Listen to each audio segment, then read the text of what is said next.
નમસ્કાર દોસ્તો, હું આપનો મિત્ર દિનેશ કણેત આપ સર્વનું હાર્દિક સ્વાગત કરું છું આપના પોતાના સૈયારા પ્લેટફોર્મ કણેત ગાઈડન્સ પર. દોસ્તો, આપણી જે એસટીઆઈ ની 80 દિવસની જે સિરીઝ છે એમાં 36મા દિવસે અને તારીખ આજે થઈ જશે 13/11/2025. ઠીક છે. આપણે જે છે એ આરબીઆઈ ના, મેં તમને ગઈકાલના લેક્ચરમાં કીધેલું હતું કે આરબીઆઈ ના દોસ્તો આપણે જે છે ટોટલ 3 લેક્ચર જોશું આજના દિવસમાં, એટલે કે 36મા દિવસે દોસ્તો આરબીઆઈ નો પાર્ટ 1, આ જે છે 37મા દિવસે, આ જે છે આપણે 38મા દિવસે, મતલબ કે આરબીઆઈ ના જે છે આપણે લગભગ 10 કલાકના લેક્ચર મૂક્યા છે. આ 10 કલાકના લેક્ચર જે છે એમાંથી એવું સમજો કે ભાઈ આપણે સારામાં સારા, આમ તો મેં તમને બીજા ક્વેશ્ચન પણ મૂકેલા છે, પણ સ્પેશિયલી એસટીઆઈ માટે જે છે એ 30 ક્વેશ્ચન, અને એ પણ આરબીઆઈ સંબંધિત જો આપ કરી લેશો તો વાંધો નહીં આવે. ઠીક છે. સો આજના લેક્ચરમાં જે છે એ આપણે આરબીઆઈ ના નોટ ઇસ્યુ કરે અને બેંકોની બેંક, આ બાબત સાથે સંકળાયેલા મુદ્દાઓ જોવાના થાય છે. પહેલો ક્વેશ્ચન જે છે આપણે વાંચી શકો, કયા નિવેદનો જે છે એ સાચા છે? ભારતીય રિઝર્વ બેંક ભારતની એકમાત્ર નોટ જારી કરનારી સત્તાધિકૃત સંસ્થા છે. ભારત દેશમાં કોઈ પણ પ્રકારની નોટ ઇસ્યુ કરવી હોય તો કોણ કરશે દોસ્તો? તો બટ ઓબ્વિયસ છે કે નોટ ઇસ્યુ કરવાની જે છે એ સત્તાઓ તમને આરબીઆઈમાં. નોટ ઇસ્યુ જે છે એ થાય પણ ક્યાં થશે? તો કે ભાઈ security mining and printing corporation of India limited. આ ખાસ યાદ રાખવાનું છે. મેં તમને આજે લેક્ચરમાં પણ કીધેલું હતું, દિવસ દરમિયાન શાયદ તમે લેક્ચર જોયો હશે તો. ક્વેશ્ચન થાય, આ ડાયરેક્ટરેટ ઓફ કરન્સીની અંતર્ગત જે છે એ કામ કરે છે, હે ને? તો આ યાદ રાખવાનું છે કે ભાઈ નોટ ઇસ્યુ અને નોટની પ્રિન્ટિંગ કરવાની જવાબદારી કોની છે? તો કે ભાઈ આરબીઆઈ ની છે, security mining and printing corporation of India limited. Okay, તો પેલું સ્ટેટમેન્ટ તમારું સાચું થાય.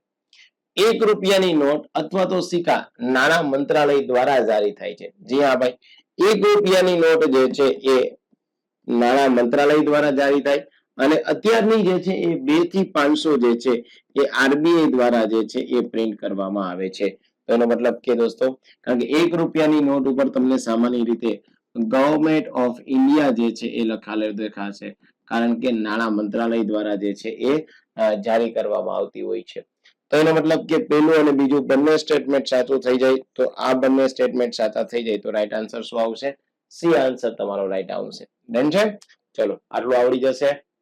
પહેલો ક્વેશ્ચન સાચો પડી ગયો હશે. લગભગ આજે લેક્ચર જોયા હશે તો પહેલા ક્વેશ્ચનમાં તમને કોઈ પણ વિઘ્ન જે છે એ નહીં આવ્યું હોય. ઓકે, યસ, આગળ વધીએ.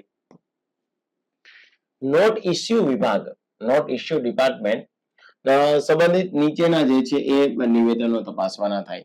નોટ ઇસ્યુ વિભાગ માત્ર નોટ છાપવાની જે છે એ જવાબદારીઓ ધરાવે છે. આપણે ત્યાં દોસ્તો તમને જે છે એ અલગ અલગ પ્રકારના 2 વિભાગો તમને દેખાય. એક નોટ ઇસ્યુ જે છે એવો ડિપાર્ટમેન્ટ તમને દેખાશે રચનામાં, અને એક જે છે એ બેન્કિંગ ડિપાર્ટમેન્ટ તમને જોવામાં આવશે. ઠીક છે. તો નોટ ઇસ્યુ જે છે એ માત્ર નોટ છાપવાની જવાબદારી નથી. જો શબ્દ ખાસ સમજવાનો, માત્ર નોટ નહીં છાપે, એ નોટ જે છે છાપશે એની વિરુદ્ધમાં સિક્યુરિટીઓ પણ જમા લેશે, હે ને? આપણે ત્યાં જે છે એ કોઈ પણ પ્રકારનું ગોલ્ડ છે, આપણે ત્યાં જે છે વિદેશી કોઈ પણ પ્રકારનું ચલણ છે, આપણે ત્યાં બોન્ડ છે, એ પણ પોતાની પાસે રાખશે. કારણ કે મેં તમને એક સિસ્ટમ સમજાવી હતી કે નોટ ઇસ્યુ કરવી હોય તો આરબીઆઈ ને ઈચ્છા પડે એટલી નોટ ઇસ્યુ ના થાય. એના માટે થઈ અને તમારે શું કરવું પડશે દોસ્તો? તો કે ભાઈ મિનિમમ રિઝર્વ સિસ્ટમ અંતર્ગત પોતાની પાસે અમુક જમા રાશિ રાખવી પડશે. તો પહેલી બાબત જે છે એ તમારું સ્ટેટમેન્ટ ગલત થાય. બીજું, આરબીઆઈ ની બેલેન્સ શીટ જે છે એમાં એક ઇસ્યુ ડિપાર્ટમેન્ટ અને એક બેન્કિંગ જે છે એ ડિપાર્ટમેન્ટ જે છે દર્શાવાય છે. આ રહ્યું મેં તમને અગાઉ કહી દીધેલું છે. તો એનો મતલબ બીજું સ્ટેટમેન્ટ તમારું સાચું છે. તો રાઈટ આન્સર તમારો શું આવશે દોસ્તો? બી જે છે એ રાઈટ આન્સર આવી જશે. ડન છે? યસ. ચલો, ત્રીજો ક્વેશ્ચન જે છે એ પેલા વ્યવસ્થિત જે છે એ વાંચો, પછી દોસ્તો જે છે આપણે આગળ વધીએ. આરબીઆઈ જે છે બેંકોની બેંક તરીકે વાણિજ્ય બેંકોને નાણાકીય જે છે એ મદદ જે છે એ આપે છે. આરબીઆઈ સામાન્ય રીતે દોસ્તો બેંકોની બેંક કહેવાય. મેં તમને કીધું ને કે ટાઈપ્સ ઓફ બેંક જે છે દોસ્તો, એમાં આરબીઆઈ છે. આરબીઆઈ સિવાય જે છે એ મેં તમને આના પાઠ પાડી દીધા હતા. તો કે ભાઈ કોમર્શિયલ બેંક છે અને એક તો નેશનલાઇઝ બેંક જે છે એ તમારી હોય છે. એની પાછી દોસ્તો જે છે મેં તમને કોઓપરેટિવ બેંકની વાત કરેલી હતી, મેં તમને વિદેશી બેંકની જે છે વાત કરેલી હતી, અને સ્પેશિયલ પર્પઝ બેંક તમે જેમાં આરઆરબી, તમે નાબાર્ડ, આની ચર્ચા કરી છે આજે આપણે પેમેન્ટ બેંક, આના મુદ્દાઓની આજે આપણે દિવસ દરમિયાન ચર્ચા કરેલી હતી. તો બટ ઓબ્વિયસ છે કે બેંકોની બેંક એટલે કે આરબીઆઈ જે છે આ બધી બેંકો પર નિયંત્રણ રાખે અને જ્યારે એમને કોઈ જરૂરિયાત પડે તો નાણાકીય મદદ જે છે એ આપે છે. મતલબ પેલું સ્ટેટમેન્ટ સાચું. આરબીઆઈ તમામ પ્રકારના વ્યક્તિગત લોન પણ આપે છે ના, આરબીઆઈ મને અને તમને યાની વ્યક્તિગતપણે જે છે એ લોન આપશે તો કે નહીં આપે દોસ્તો, હે ને? તો યાદ રાખવાનું આ જે છે એ પેલું સ્ટેટમેન્ટ જ સાચું છે, કારણ કે આરબીઆઈ કોઈ વ્યક્તિને લોન નથી આપતી, એ બેંકને લોન આપે છે. મારું અને તમારું ખાતું દોસ્તો જે છે એ આરબીઆઈમાં નથી. આરબીઆઈમાં અલગ અલગ મંત્રાલયના અલગ અલગ પ્રકારની સરકારના જે છે એ ખાતાઓ આપણને જોવા મળે છે. ઠીક છે, ચલો ડન. બીજું છે આરબીઆઈ નું મુખ્ય કાર્ય નાણાકીય સ્થિરતા જાળવવાનું છે. હા ભાઈ, આપણે ત્યાં દોસ્તો જે છે ફિનાન્શિયલી કોઈ પણ પ્રકારની સ્ટેબિલિટી રહે, આપણે ત્યાં જે છે એ કોઈ માર્કેટ એટલે કે જે નાણાકીય માર્કેટ જે છે એમાં ખાસ કરીને જે નોટ ઇસ્યુ કરવા વાળા મુદ્દાઓ જે છે એ કોઈ પડી ભાંગે નહીં, એના માટે થઈ અને તમારે જે છે આ વસ્તુ કરવાની જરૂરિયાત પડશે. તો એક આ બાબત જોજો. આરબીઆઈ નું કાર્ય નાણાકીય નીતિનું સંચાલન કરવું, નાણાકીય સ્થિરતા રાખવી, બજારમાં ફુગાવો, બજારમાં મોંઘવારી અંકુશમાં રહે એના માટેના પ્રયત્ન કરવા. બીજું સ્ટેટમેન્ટ, આરબીઆઈ સીધા સંસદને જવાબદાર છે. નહીં દોસ્ત, આરબીઆઈ સીધા સંસદને નહીં, આરબીઆઈ ફિનાન્સ મિનિસ્ટ્રીને જવાબદાર છે. આરબીઆઈ કોને જવાબદાર હોય? નાણાં મંત્રાલયને જવાબદાર છે, સંસદને નહીં. તો એનો મતલબ કે બીજું સ્ટેટમેન્ટ અહીંયા ગલત થઈ જાય, તો માત્ર એક સ્ટેટમેન્ટ તમારું સાચું થાય. આવું એકદમ સરળ છે દોસ્તો અર્થશાસ્ત્ર. જો સરળ તમને ત્યારે જ લાગી શકશે જ્યારે તમે સારું એવું કોન્ટેન્ટ તમારી પાસે જે છે હશે તો. બાકી તમે વિચારશો કે દોસ્તો હું નીચે લાઇબ્રેરીમાં જે છે એ બેસી અને વાંચી લઉં, તમે એવું વિચારશો કે ભાઈ હું તો સૌરાષ્ટ્રમાંથી ગાંધીનગરમાં આવી જાઉં અને હું પાસ થઈ જાઉં, આ બધી વસ્તુ બહુ દૂરની છે દોસ્ત. સાચો વ્યક્તિ જે યુપીએસસી પાસ થતો હોય છે ને એમના ક્યારેક ઇન્ટરવ્યુ લેજો, એ દિલ્હીમાં તો 1-2 વર્ષ જ ગયો હોય છે, બાકી તો પોતાની જાતે પ્રિપેરેશન કરતો હશે, એને ઓનલાઈન ઓફલાઈન જે એને યોગ્ય માધ્યમ દેખાતા હશે એ. એટલે તમે જો એવી જે છે એ અંદરથી ફાંકા ફોજદારી રાખી હોય, હવે તો ગાંધીનગર આવ્યો જ છું, આવી જા ગાંધીનગર આવી જા મારો ભાઈ. કઈ લાઇબ્રેરીમાં એડમિશન લીધું, આખો દિવસ તું શું કરે છે, હે ક્યાં ક્યાં રખડપટ્ટી કરી હતી એ તને ખબર છે જ, હે ને? મને ખબર છે, તને ખબર છે. સો એવું નથી દોસ્તો. આ તો શું થાય છે કે હવે કોમ્પિટિટિવ એક્ઝામમાં આપણે દેખાવ કરીએ છીએ, શો ઓફ કરીએ છીએ. જો તમને શો ઓફ જ થતા હોય તો તમે ક્વેશ્ચન આન્સર આપતા જાઓ, ચલો એક પછી એક. તમને 10-10 ક્વેશ્ચન સાચા પડે તો માની જવાનું કે દોસ્તો તમારું કોન્ટેન્ટ સારું છે, ને હું પણ માની જઈશ કે તમારું કોન્ટેન્ટ સારું, પણ 10 માંથી 2 જ સાચા પડે તો વિચારવું પડે કે આપણે, હે ને, કે આપણે કેવી તૈયારી કરીએ છીએ. ચાલો, અચ્છા, એના માટે દોસ્તો એક માસ્ટર પ્લાન છે આપણી પાસે 60 દિવસની વેલિડિટી વાળો, જેમાં પ્રિલિમ્સને લગતા તમામ મુદ્દાઓના વિડીયો લેક્ચર્સ મળશે, તમામની પીડીએફ મળશે, સારા જે છે ફેકલ્ટી તમને ભણાવશે, અને આ ડેમો લેક્ચર જોવા હોય તો પણ તમે જોઈ શકો છો. 2100 જે છે એ રૂપિયાનો આ જે કોર્સ છે, આમ તો 5000 નો છે પણ તમને ડિસ્કાઉન્ટ થઈ અને 2100 રૂપિયા જે છે મળવા પાત્ર રહેશે. આ કોર્સ તમારે લેવો હોય તો કનેક્ટ ગાઈડન્સ એપ્લિકેશન તમારે જે છે એ ડાઉનલોડ કરવાની થશે. એમાં જઈ અને તમે કોર્સ જે છે એ લઈ શકો છો. તમને એમ થાય કે સર મારે માત્ર અર્થશાસ્ત્ર વિષય ભણવો છે તો મને કોઈ વાંધો નથી, તો એના માટેનો કોર્સ છે દોસ્તો સ્પેશિયલી અર્થશાસ્ત્રનો, મેં પોતે ભણાવેલું છે. વિડીયો લેક્ચર તમને સિલેબસ મુજબના મળી જશે, એની સાથે સાથે તમને દોસ્તો એની પીડીએફ એ મળી જશે, પ્લસમાં યુપીએસસી ના પીવાયક્યુ એ ગુજરાતીમાં તમને અર્થશાસ્ત્રના મળી જશે. તો આ જોવું હોય તો તમે જે છે એ જોઈ શકો છો દોસ્તો. બંનેના ડેમો લેક્ચર અવેલેબલ છે. અને જો તમે તૈયારી કરતા હોય જીપીએસસી ક્લાસ 1-2 ની સાથે દોસ્તો તમે તૈયારી કરતા હોય જે છે એ આદિજાતિ વિકાસ અધિકારીની અને ક્લાસ 1-2 ની, તો એના માટે જીપીએસસી નો એડવાન્સ કોર્સ છે, એ એડવાન્સ કોર્સ જે છે આપ લઈ શકો છો.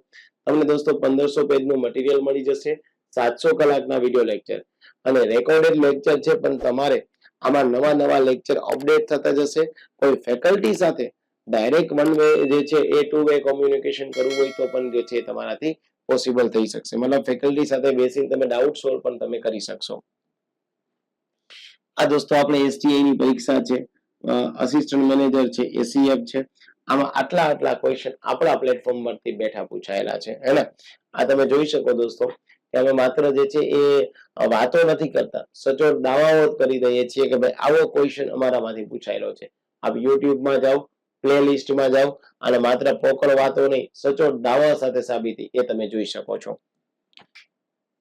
ચલો પાંચમા ક્વેશ્ચનમાં દોસ્તો એક સ્ટેટમેન્ટ બીજું જે છે એ રિપીટ થતું હતું એટલે આપણે અહીંયા જે છે એનો સ્ટેટમેન્ટ 2 ચેન્જ કરી નાખ્યું છે. વાંચી લો.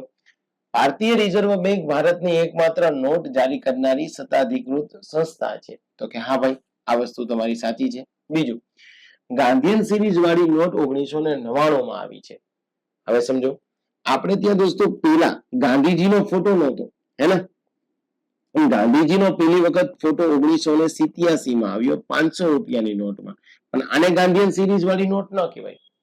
ગાંધીયન સિરીઝ વાળી નોટ એટલે કે ગાંધીજીનો ફોટો જે છે એ દરેકે દરેક નોટમાં રહેશે, એને ગાંધીયન સિરીઝ વાળી નોટ કહેવાય. આ 1996 થી છે હે ને. અને આપણે ત્યાં જે છે ગાંધીજીનો આ ફોટો 1946 માં પેથિક લોરેન્સ નામના વ્યક્તિ હતા, એમને ભારતના સચિવ હતા, દિલ્હીમાં એક દરબાર બોલાવ્યો હતો અને ગાંધીજી જ્યાં એમાં હાજર હતા એ ત્યાંથી ફોટો ક્લિક થયો અને આપણી નોટમાં જોવા મળે. તો જ્યાં સુધી ક્વેશ્ચનની ડિમાન્ડ છે કે ગાંધીયન સિરીઝ વાળી નોટ 99 નહીં દોસ્તો, ક્યારે 96 માં જે છે, મતલબ કે બીજું સ્ટેટમેન્ટ તમારું ગલત થઈ જાય. તો રાઈટ આન્સર તમારો જે છે એ પાંચમામાં શું આવશે? તો કે એ આન્સર તમારો રાઈટ આવશે. ઠીક છે, ચલો આટલું યાદ રહેશે. યસ. ત્યારબાદ આરબીઆઈ નોટ જારી કરતી વખતે મોનેટરી પોલિસી કમિટીની સલાહ જે છે એ લેવી ફરજિયાત છે? ના ભાઈ. આરબીઆઈ દોસ્તો જે છે કોઈ પણ પ્રકારની નોટ ઇસ્યુ કરે છે તો મોનેટરી પોલિસી કમિટી છે એનું કામ તો શું છે? તો કે ભાઈ નાણાકીય નીતિનું સંચાલન કરવાનું. આરબીઆઈ દોસ્તો જે છે એ એક્ટ 1934 અને એની સેક્શન 45 ZB જેમાં આનો ઉલ્લેખ તમને જોવા મળે છે. આ મોનેટરી પોલિસી કમિટીમાં 6 સભ્યો હોય છે. 6 માંથી 3 આરબીઆઈ સાથે સંબંધિત, 3 જે છે એ અન્ય બાબતો નાણાકીય નિષ્ણાતો જે છે એ હોય છે. ઠીક છે, યસ. તો મોનેટરી પોલિસી કમિટી અને એમાં પણ આપણે ત્યાં જે છે એ નોટ જારી કરવાની સત્તા બાબતે આ બાબતમાં કોઈ જે છે એ કોલેબરેટ થતું નથી, કારણ કે એ તો નાણાકીય નીતિનું સંચાલન કરે છે. બીજું, નોટ ઇસ્યુ કરવું અને નાણાકીય નીતિ બનાવવી આ બે અલગ અલગ બાબત છે. ઓફકોર્સ મેં તમને એ વાત કરી જ છે, નોટ ઇસ્યુ કરવી છે અને નાણાકીય નીતિનું સંચાલન કરવું, બોથ આર સેપરેટ. એનો મતલબ બીજું સાચું થઈ જાય. તો રાઈટ આન્સર તમારો કયો આવશે દોસ્તો? બી રાઈટ આન્સર આવી જશે. ડન છે? ઓકે, ચલો.